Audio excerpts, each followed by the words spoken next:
Hey guys, it's Matt McQueenie, Mix Minus Podcast. Before we jump into today's guest, which is Michael Days, the Philadelphia Daily News editor, and he's the author of the book Obama's Legacy, What He Accomplished as President.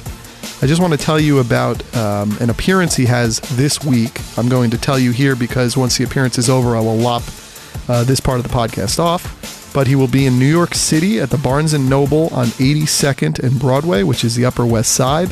He will be appearing between 7 and 8:30 p.m. with a presentation about the book, and of course he'll be signing your book. So whichever way this election goes on election night, you'll either be wanting to have nostalgia for the days of President Obama, or you'll be feeling so good that somebody who might be continuing his leadership and continuing many of the policies and progressive aspects of his presidency in Hillary Clinton.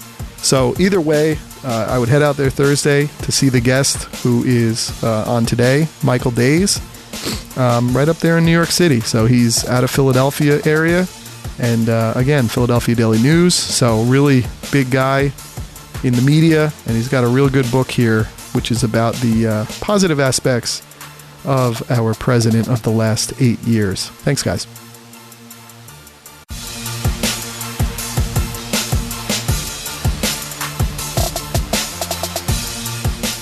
Welcome to the Mix Minus Podcast. This is Matthew McQueenie. I'm happy to be joined by Michael Days, the editor of the Philadelphia Daily News and author of Obama's Legacy, What He Accomplished as President. The book was released on September 13th and is available where most books are sold, including, of course, Amazon. Now, Michael, I don't know where most books are sold other than that, but I'm thinking Barnes & Noble, Amazon, and whatever bookstores are still out there, right? As you said, wherever books are sold, and thanks for having me so much for having me on, Matthew. Absolutely. So, Michael, you write in your book right at the start about the euphoria of overseeing election night coverage for the Philadelphia Daily News back in 2008 when Barack Obama won the presidency. Can you take me back to that night and around that time and what you personally felt in the moment? Well, I got to tell you, I'm a guy who it takes me 10 more minutes to get out of the house in the morning because I can't find my keys.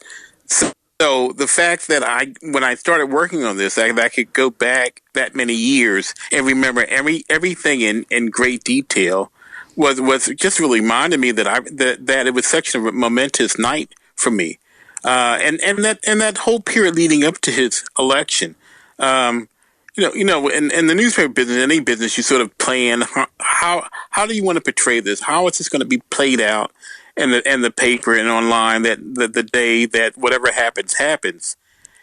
And I knew that if he won, it was going to be keepsake for our readers. And so we really began to plan in terms of what is the cover going to look like? What's the inside going to like? What are the pages? How are the pages going to flow? So we did all that, and we did that in a very journalistic, objective, sort of nonpartisan way. But the underline was, is this guy really going to win? And I guess I have to admit that, as sort of the old school journalist, I didn't let anyone. I didn't show my cards in terms of how I was feeling, but I was very, very anxious and very nervous about whether this African American guy, very talented African American guy, was going to be the first African American elected to the president of the United States. And to be honest with you, I didn't necessarily believe that was going to happen because I just didn't believe it was going to happen.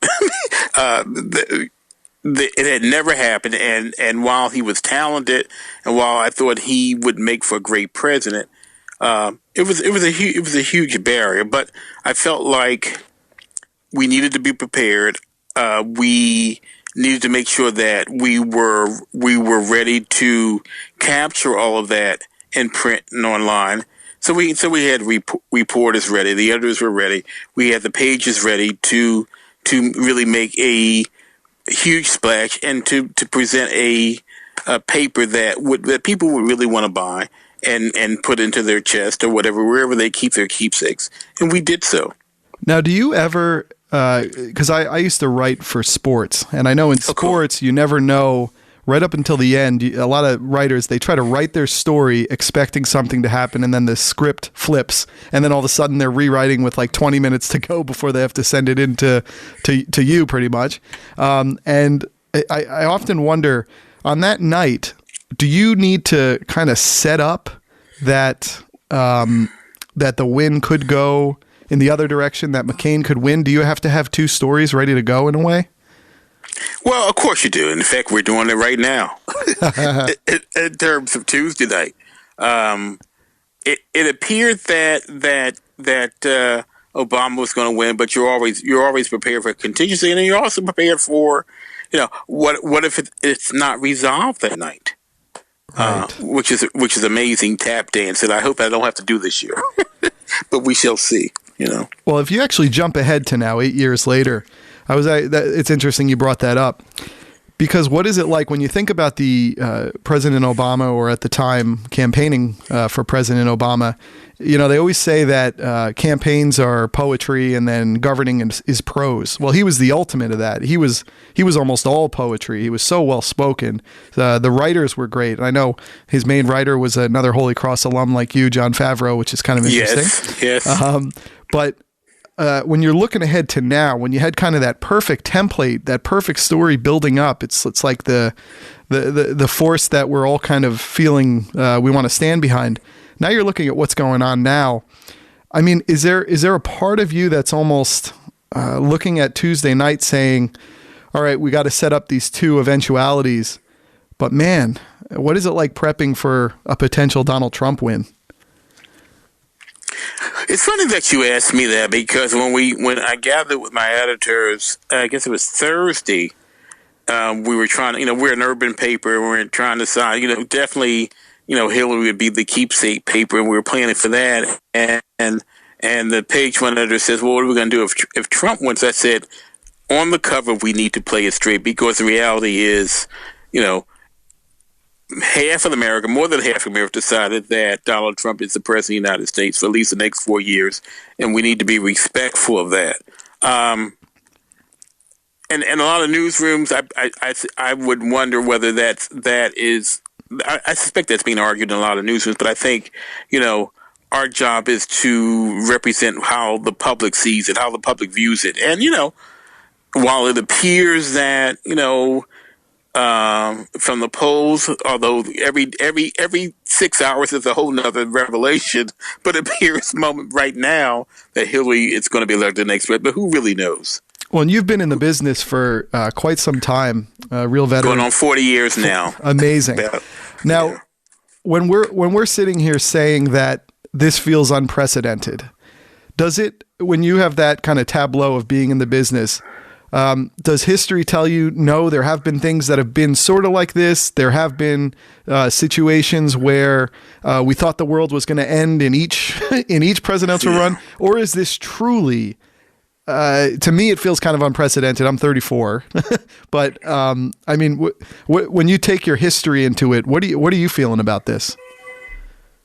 Well, I'm 63, since we're sharing ages, and I'm and it's amazing how you get to that age, but I am. So I'm feeling like I've never seen anything quite like this. And to be honest with you, I feel like I wish we had months and months of really talking about what is the case for being president. Somebody make the best case for why you should be president. I'm not sure we've heard that. In fact, I'm not sure. I know we have not heard that. It's been like, to me, a couple fifth graders really playing the dozens in the schoolyard, as opposed to making the case for why I should be president, what I can do to make America even better.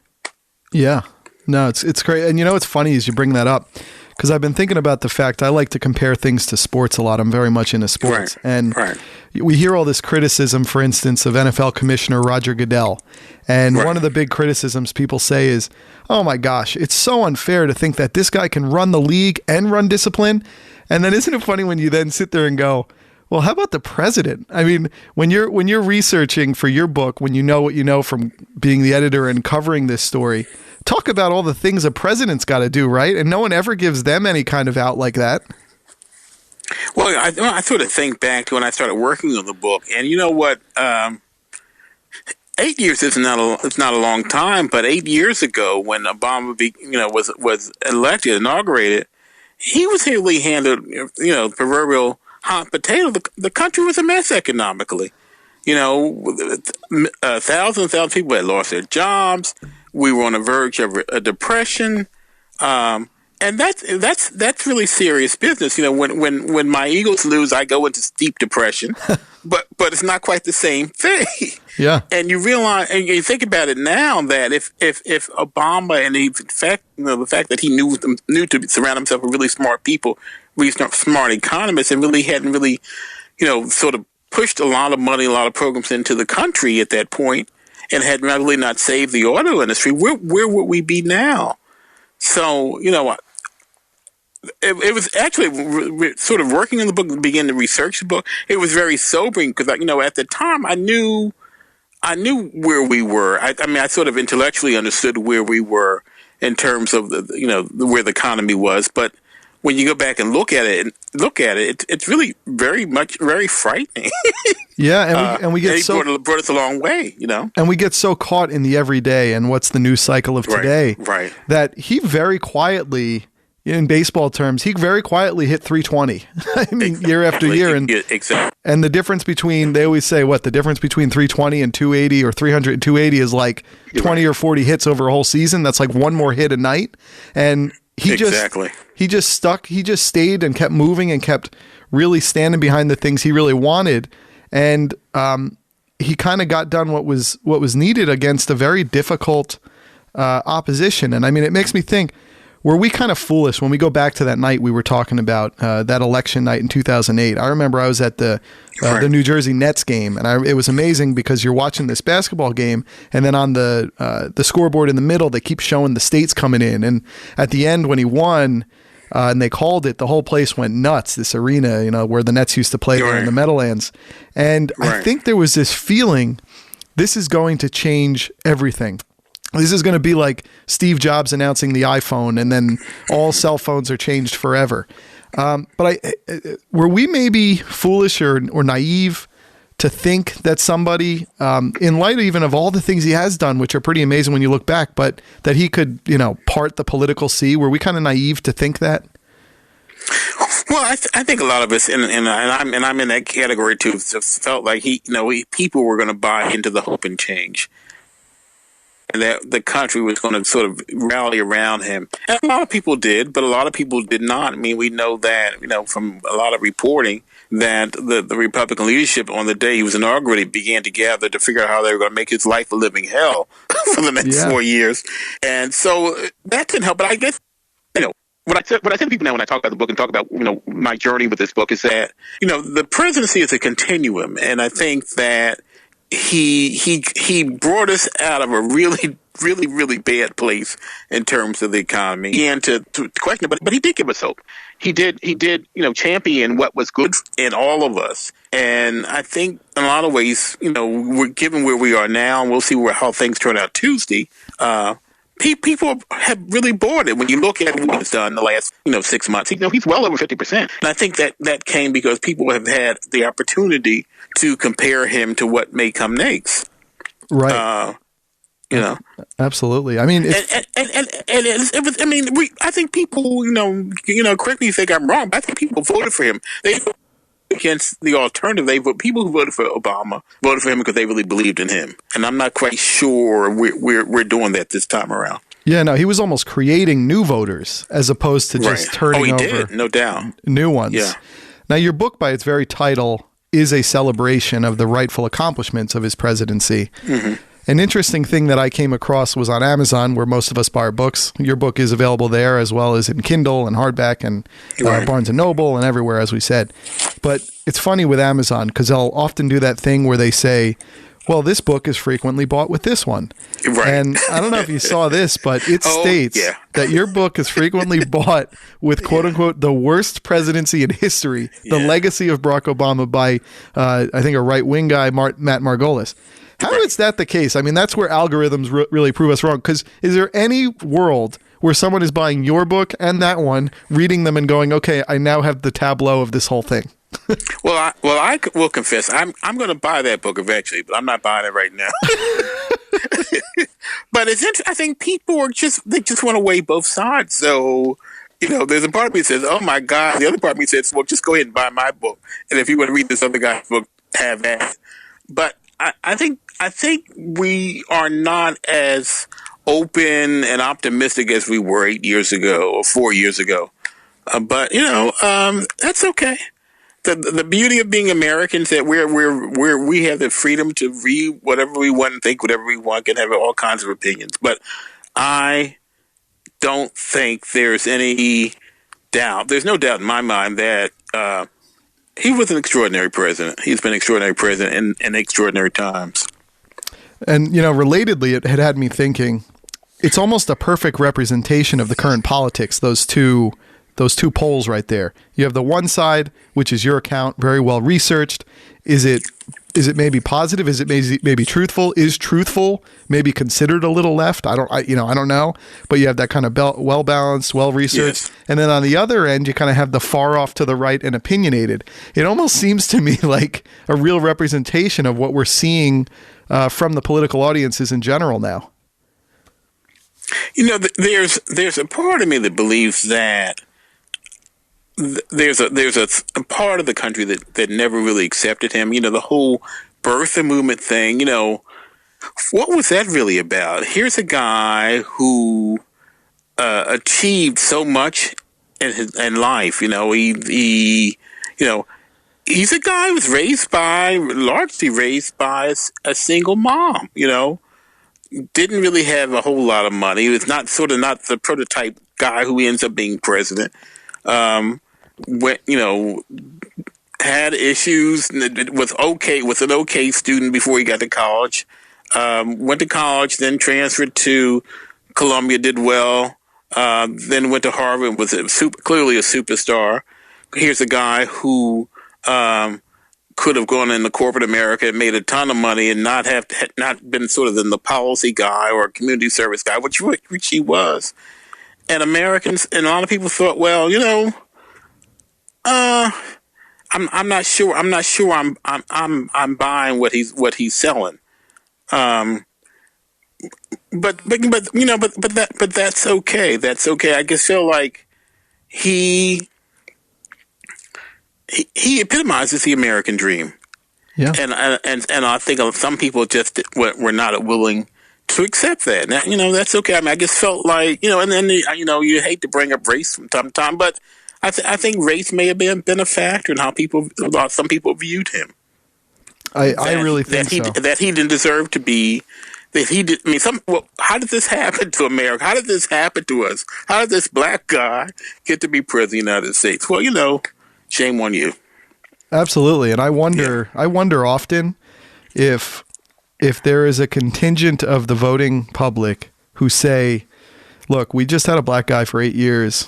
We are not having a woman in there because because it feels like whenever people tell me or whenever I see things shared, and I want to get your opinion on something with the news in a little bit, but whenever I see these things shared out there, everything that's written seems like a smokescreen for I just cannot vote for a woman. Just like I don't want to have a woman boss, just like I don't want to have a woman in charge. I keep imagining Hillary winning and then her and Angela Merkel walking into the room and leaving everybody behind to kind of rule the world. You know what I mean? And it's crazy. And I think there's just that feeling that is very difficult. You see it in corporate America.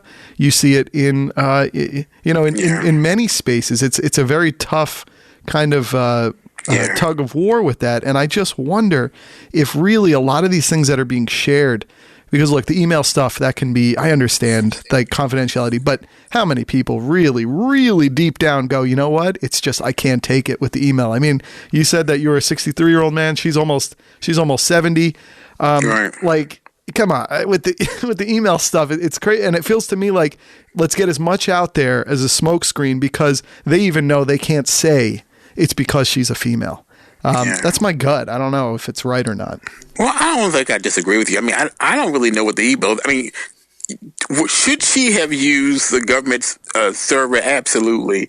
But come on now. I mean, as the president say, come on, man. Really? I mean, Obama said it, and I think, how can you not disagree? In my lifetime, you're still a pup, really. Yeah. But in my lifetime.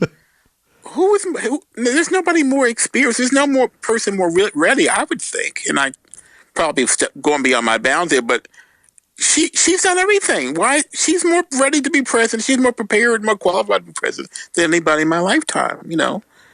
Secretary of State. She's been in the Senate. She's as a first lady and not a so-called quote unquote traditional first lady. She's seen all this stuff up close. Absolutely. I think most people should be comfortable with her. So why is there all this resistance? If you talk to my wife and her friends, and they would say it's because she's a woman. Yeah, and that we aren't comfortable with a woman leading. Well, I've had a lot of women bosses, and women bosses, men bosses. What you want in the boss is somebody who treats you well, who respects you. That's right. No, that's absolutely right. And I'm not one to really get deep into the email stuff and the conspiracy, but my feeling has always been this was a woman who knew she would run again. Yes. And was in very high-profile positions in the interim.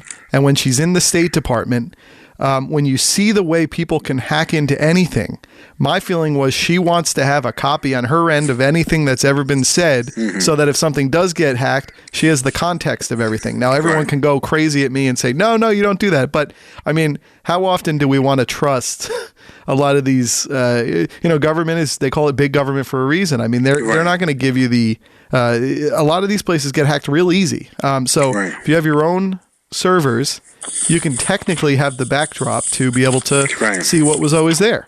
But you brought up with President Obama that he really is the best part of every narrative. I think that America can offer itself in the world moving ahead.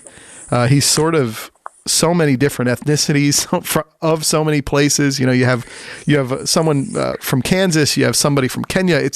He's living in Hawaii, he's living in Indonesia. It's truly amazing. And I just think that we are dealing with someone, we're trying to throw somebody into this political maelstrom and then saying, well, no, he's just like everybody. I think he is so cool. He's above a lot of people. He kind of lives at another plane. His story's amazing. The uplifting election, his actual presidency, the way he contemplates and rationalizes. His family life, his personality. Yeah. I think back to, I don't know if you heard it, when he appears on a podcast in somebody's garage. It's right. He's amazing. He's an amazing man. And I think that we're going to find. Yeah. You sound like you're very into sports. What do you think of this one? So I see a little bit of Michael Jordan and I see a little bit of LeBron James in him. And here's why. I think Jordan ascended to greatness from a place where when he was in high school, he was cut from his team, I think the story was, in his early, whether it was sophomore year, and he ascends to greatness, much like President Obama lost the U.S. House race in 2000, 8 years before he's president. It's crazy. He ascends so high, and then what happens when he makes it to the NBA and he starts moving up the chain and jumping the line just because of how great he is, his meritocracy? That 1985 All-Star game, Isaiah Thomas and Magic Johnson work to freeze him out. Sort of seems like the Republicans. Then I look at LeBron James. I see the aspect of someone who's quote unquote anointed. He does deliver, but he doesn't deliver on everyone's timeline, and he doesn't deliver exactly what people want right away. And then when you're anointed, you're not allowed to stumble. So every single time he stumbles, whether he's got cramps in a game, whether he's looking funny at someone, until he won the championship, there was sort of an undercurrent of rooting for him to fail on the big stage and jumping on every pitfall. It was only through that last promise. And then ultimately, really, it only ended this past June when he won for his hometown in Cleveland. It's the only time he's really gained a level of universal admiration. And I wonder if President Obama's there right now. We're getting through this 8 years. Was this him winning the championship for Cleveland? What do you think of those two kind of analogies? Well, that's a very good, interesting analogy. I think we're going to have to wait and see on Obama. I do think that. Well, I was just watching before we began to talk some of his appearances in North Carolina, and nobody brings it like him. People are just. They're just so joyous to be in his presence. 8 years later, even where he didn't deliver on anything he promised, but who delivers on everything they promised? But I think, you hate to use the word iconic, but I think he's iconic already. Yeah. In terms of how people view him, and and we'll see. We'll see Tuesday night. But I think talk about a closer. I think he's going to really make the difference in terms of the outcome Tuesday night. Well, I think for Hillary. I really, you have to hope for that, and that's actually going to be happening right there in your backyard, right in Philadelphia, right? Election Eve. Yes. It's going to be a busy night, Monday and Tuesday, at the paper in Philly, and we're very excited about it. Yeah, absolutely. What are you seeing in Philly? Philadelphia's a big deal because the old saying is between Philadelphia and Pittsburgh, there's a whole lot of Alabama. Pennsyltucky, right? That's what we call it. But they know that Philadelphia's the firewall. And probably rightfully so. The Democrats need the African American community to really show out Tuesday for the election. So the president and his wife and Hillary and Bill are going to be there for that, and then there's just a lot of fun. And so if they carry Pennsylvania, I think the election's pretty much over. Looks like Virginia's it's a done deal. Florida could go either way, but if the Democrats carry Pennsylvania, if they carry Virginia, they're in very good stead, I think. So and I think with Philadelphia, they know because the bulk. If you count all the votes in the state of Pennsylvania, a very good sizable chunk of them will come out of Philadelphia, and in Philadelphia, it's very, very brown and very black.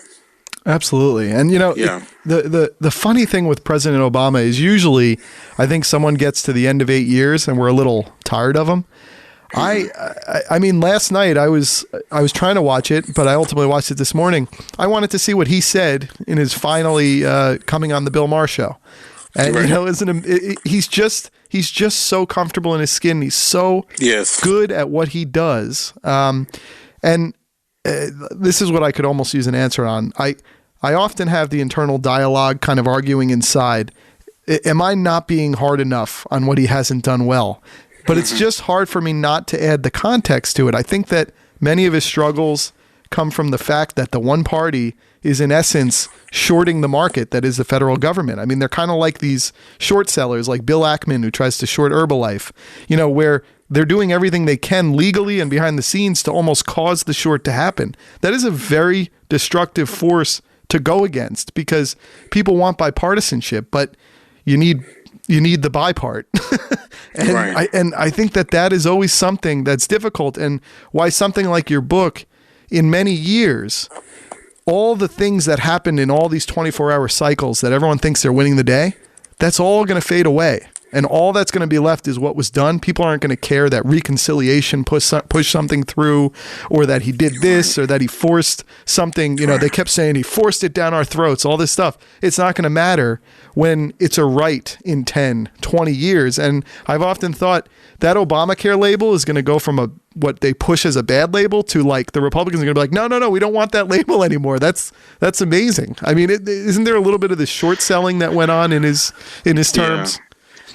Well, there's a lot of talk about, oh my God, Obamacare is what a disaster it is. And I'm hoping the focus is going to shift quickly to the cost of health care for everybody, because I'm not on Obamacare, and I suspect you aren't either. But the cost of health care is just going up so dramatically, particularly with prescriptions, that kind of thing, because, I guess because of various lobbyists, there's been no constraints on what the industry can charge for health care, what the industry can charge for prescriptions. So it's really, once we figure out how to curtail those costs, the cost for people who can't afford insurance, that'll be minimized as well. So that's, I'm hoping I'm hoping that whoever's the next president is going to give some attention to that. But I guess to your other point, I was thinking about it when in the end of the book I talk about a young girl named Kamira Creighton, who had a video. I guess her parents put up a video that went viral where she finds out that Obama will be president no more in January, and she just cries and she wails and she throws herself on the floor. And I think the thing went viral largely because that sort of reflects what a lot of people think at this point, feel that, oh my God, Obama's gone, and the kids are gone, and Michelle's gone, and it makes for a very different tabloid in terms of how we view the United States. It's the thing we really haven't talked about. They were amazing representatives for our country. The no drama, no disgrace, no whatever. They were just really stand up, beautiful people, smart, beautiful, and beautiful is not a bad thing. Yeah. And just really good value representatives of the United States. And so I think we all applaud that. Yeah. And I really think that it hits home. And I believe I read this in your book, but that a lot of the stuff where maybe people expect him to, rub elbows or have sharp elbows. I never know which one it is, but where he's supposed to get in there and have drinks with John Boehner and do all this. Right. Like, he wanted to go home and have dinner with his family at the end of the night. Right. And I think you realize that the other side might just be using that to say that the attempt was made, but that nothing's really going to come of it. And that's why I think a lot of his tactics end up being successful. And it's a lot of the things people kind of push against him. But there is the side too. When you talk about Obamacare, would not conservative values, the right conservative values, where they're not shorting the market, but we're being long on the market that is America, conservative values will be very useful to something that has to do with skyrocketing money, right? I agree. Yeah. I agree. And we're really the only sort of first world country on the planet that hasn't quite figured out how to make affordable health care work for everybody. And I guess I would say it should be a right. So it's not a matter that is it working well now? Probably not, but we need to figure it out. Yeah, I agree. I mean, it's become something that it's a major money making venture. And when a lot of these things that are, when I was listening to that Bill Maher interview, he brought up, he brought up food, he brought up war, he brought up healthcare, like that some things should maybe be rights and should not necessarily be all about capitalist profit motive. And that's where, two sides can really help to hedge something out. Another piece I was really interested in. So everyone keeps talking with Donald Trump about, well, he's an outsider. He's truly somebody who hasn't been here. He's going to go in there and shake things up. Are people not giving enough credit to the fact that when I just brought up earlier in the Jordan analogy, like Barack Obama lost a House race in 2000 and then officially was a senator in 2005. I mean, could we have somebody who was not more of an outsider than Barack Obama? I mean, yeah, he was an outsider, but I guess I would argue that he also knew what he didn't know. Right. That's true. How do I get out of this? He knew what he didn't know, and I think you have to wonder what. We've got a candidate now who says, I'm smarter than the generals. I'm going to fix this overnight. This is going to happen on day one. I don't think life is quite that simplistic, right? And I think you have to. I think what makes good leaders, and I think I'm kind of a good leader, is that you surround yourself with people who know more than you know, right? No, absolutely. And I almost meant it more from people seem to be needing this thirst quenched, but we've kind of done this. It's not like it's this new template. Like the Donald Trump template. It's not this new template. I mean, it's a real extreme version of it. But I mean, it can go either way. Like that shouldn't be the thing that makes people push Donald Trump over the top, is that he's this, outsider against this kind of ingrained insider. What I would ask is, how did you actually fit this book into your life and time here? Writing a book is hard. You need many hours of just no one bothering you, right? Well, here's what worked for me. I'm married to a wonderful woman named Angela Dodson, who is an editor. We met many years ago. We were both newspaper people, but she sort of evolved into somebody who works with other people with books and shapes books. And she convinced me that I could do this, that I can only do this if you really, really help me. So, I will happily admit that without her, there'd still be piles of paper all around this house with little tags on them. And so she really, I really got an understanding of how she does what she does. And she really just got me organized And I will say it got a little ugly at the end because she was like, okay, you're going to make this deadline. I can't make this deadline. but she really got me focused and kept me on task. So I love her. I love her anyway, but I really love her for just helping me get pushed through to the end because, as you can imagine, there was a lot to get done. There was a lot to research.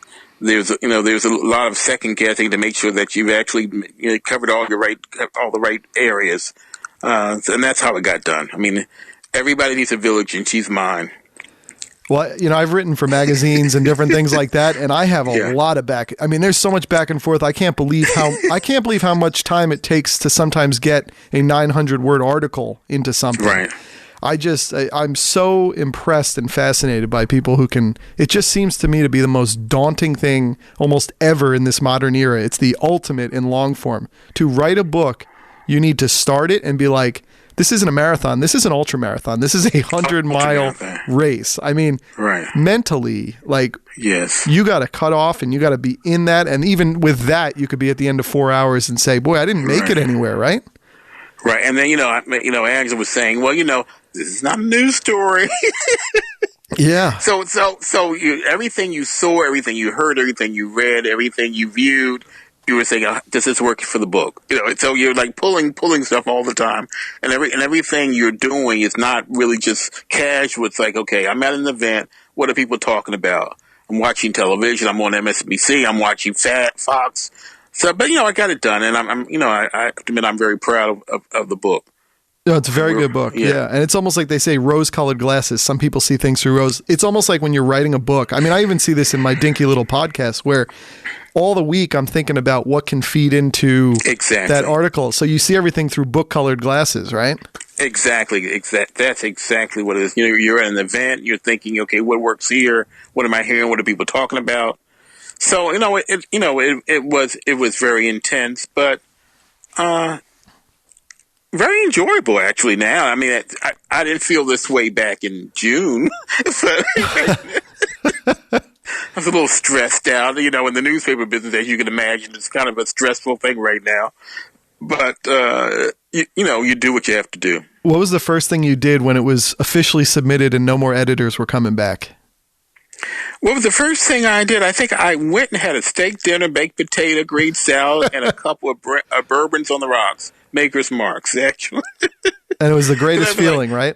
Right, because people said at work, well, how come we didn't know you were writing a book? I said, because I didn't tell anybody. Because I wasn't quite sure they were going to say, I don't think so. But, best that you talk about it when it's done, right? That's exactly right. You never want to jinx it, right? I'm writing a book, and it may never see the light of day, but it did see the light of day, and it's people seem to like it and enjoy it, and so I'm happy about that. What do you when that's over? Like, as somebody who's the editor of a newspaper, what do you actually? How do you get your news? Is it mostly that the news comes to you because you're an editor? You don't have to worry about reading outside sources. Do you read magazines? Do you read other newspapers? What's your news mix? I read a ton. My reading the way I read has changed dramatically, largely because of the internet. I read my paper. I read the papers of the Inquirer, Daily News. And I love the Times and the Washington Post. But Twitter, be honest with you, Twitter and just surfing the web allows you to read whatever is out there. While newspapers struggle with digital because we haven't quite figured out how to monetize it. There's so much more that's available to you now, and so much more that you can steal for good story ideas. We just one of the papers out in Illinois has been doing a lot with just sort of bringing people together of different political stripes and talking about variety issues, and we just flat out stole the idea. If you looked at the Daily News today, you'd see a story about a gathering of people who are Trump followers and Clinton followers and independents who came to the paper to just sort of talk about American values last Tuesday. And so, I mean, that's the kind of stuff I'm really proud of. I mean, you can find other things. You can find things that are really interesting. I just, I'm a voracious reader. The only thing I regret, I don't read novels the way I used to read them because it's not that I don't have time, I'm just tired. Yeah, well, it is amazing. You know what I'm saying? Yeah, absolutely. Well, you know what? There's so much amazing content that's just in newspapers and magazines that you say to yourself, all right, I'm going to get to this novel. I'm going to get to this fiction, and I'll get this to Sunday night, and then you're still reading other stuff going into Sunday night. And I do find, though, that to force yourself to do it, most people will say, my dad's sort of like this. He's an old media guy. And he's like, I just can't really read fiction because I don't feel like I'm moving forward towards something. I feel like I know it's fiction. It's not real. But there's something about fiction that you come out of it on the other end and, you feel enlightened somehow. And I think it does help you with current events and such. Well, to me, fiction is just fun. Yeah. It allows you to escape. And so that's one of my, I keep every January I resolve that I'm going to read one novel every 2 weeks, but I'm not doing real well with it. It's hard. Well, I got a 2-year-old. You had several kids growing up. 4 kids, yeah. So that must feel like when you get on the other end of that and they're sort of out, that must feel like when you finish your book and you feel like you have all this time to read and you still can't find it, right? Right, there you go. Yeah, there you go. Now, as a media veteran, last couple, how do you feel about this seeming Wild West aspect of kind of what is news right now? The stuff that's resonating out there and on social media feels like it's pandering to particular biases, and it's kind of throwing off well-meaning people. My wife, who's quite she's quite intelligent, but a lot of this news that's ginned up from some of these outlets looks flashy. It looks as good as the New York Times, and it has just amazing headlines where you go, this isn't real, and people are buying it. I mean, my wife came up the other night and said, so it looks like they're going to indict Hillary Clinton for the second email thing. And I go, wait a second, what? And so I often find myself, I'll go straight to like the New York Times or the Washington Post because you're looking for a confirmation of the fact of what I just saw was smoke. But in some ways it makes those outlets boring now because they're not, dealing in rumor and innuendo. And it's so hard because the stuff looks so real and so similar. And then the New York Times looks like it's just not reporting stuff. And I don't know how we get to that. I don't know. It feels to me that this campaign, especially this moment in time, has hit the ceiling of like what's truth and what's fiction, as we talk about fiction, but in actual current events. And how the heck, especially as someone who's an editor, how do you balance those things when the clickbait is getting the money and it's making stuff up, and then the real outlets, which are doing the hard work to make sure the stuff is not real, are really not benefiting from that as much? Well, you asked me, how did I work in this book? One of the main things that motivated me to get busy with this book was there was just so many things that just were not true, and I said, I'm not interested in writing a book that glorifies the president because he doesn't need to be glorified. But I do want to write a book that sort of gets at the facts. But to your other point, it's like I think I always, when I'm talking to interns, and I always say, look at the source. You got to make sure that this is a reliable source. Sometimes it's hard to tell because I am guilty of having forwarded something or reposted something on Facebook, and you realize that after you posted it, that it's some crazy website, and it may just be something simple as somebody, they're posting something about somebody who just died, and then you realize they've been dead for 10 years. It's like, oh, I feel so stupid. So you have to take a deep breath. What are you doing? It's just not, don't post something, don't repost something or share something, without giving it some thought. Where we are now, here's where we are now, is that so much stuff, we're taking in so much information so quickly and not really having the opportunity to really think about it, or not taking the time to think about it. Is Obama from Kenya? And so you see it a million times, and then people decide, well, I've seen it over and over and over and over again, it must be true. No, it does not have to be true. And so then the same thing, with Hillary and the emails. Well, what are the emails? What are we talking about here? Why are we so concerned about that? What do we think she What do you think happened here? Is did somebody lose their life, or countries being overturned because of some emails that she posted? I'm not just being dismissive of what she did. She's the first among the first, or is the first to say, I shouldn't have done that. I should have just followed protocol and done what I should have done. But we see stuff and then we automatically assume it's true. And I think we've got to get ourselves to a mindset where, it's not true until somebody else verifies it. And we don't do that. Well, and the whole leak stuff is interesting because I think initially the leaks happen and it's like, it's like meat before lions. Like people are so excited. And then I think a lot of the stuff you find are just like what you or I email people about.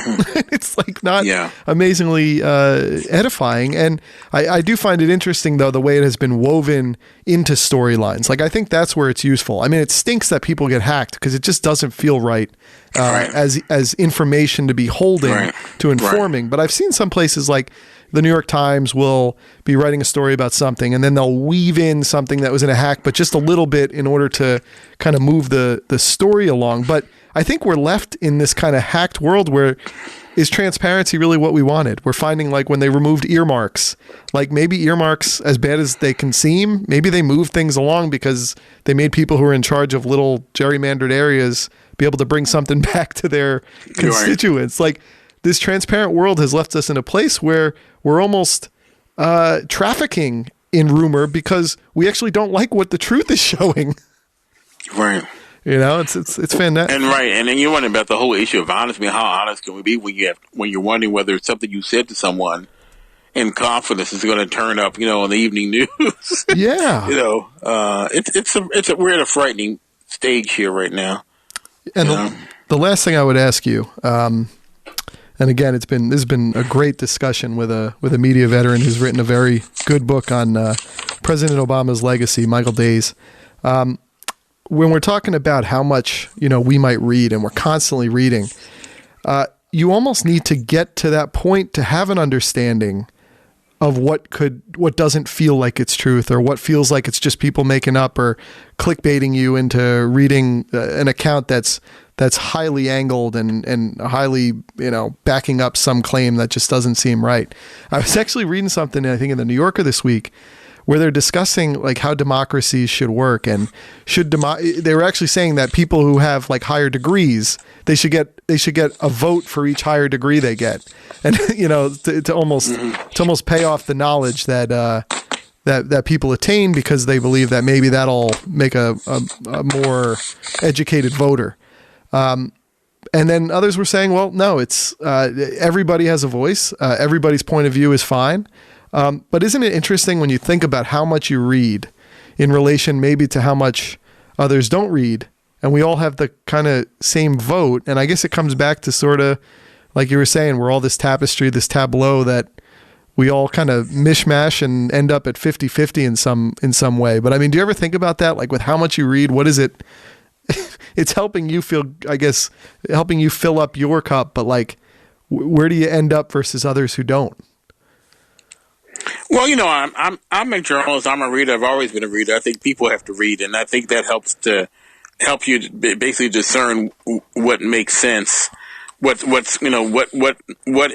is accurate, what is grounded, and what is not. And that really does require you to read a lot. But so you're never going to get me to say don't read. No. But the challenge is it's just so much material out there that you were talking about your wife saying they're going to indict Hillary Clinton. Well, you have to just keep reading. Yeah. Check some other sources. Check New York Times. Check, I love AP because I think if everything else goes down, AP's going to be the final really good resource in terms of what's accurate and what's not. That's exactly right. Yeah. Well, this has edified me. I do appreciate you coming on. This was great. And your book is Obama's Legacy, What He Accomplished as President. And you can get that wherever books are sold, as we'll say for the third time. I'm always partial to the Kindle. But it is nice, maybe for someone like when you cover the election and people want to have that keepsake, when the Chicago Cubs win the World Series, they want to have that keepsake. This might be one of those books you want to have the real hard copy and put it up on your bookcase and people can see it, right? I'm hoping that's the case, and if some of your listeners are out and about Thursday night, 7:00 in New York, your New York listeners, I'm going to be there talking about the book and talking about Obama at Barnes and Noble in New York at 82nd and Broadway. So please come on out. Great. Well, thank you, Michael Days. Thank you, sir.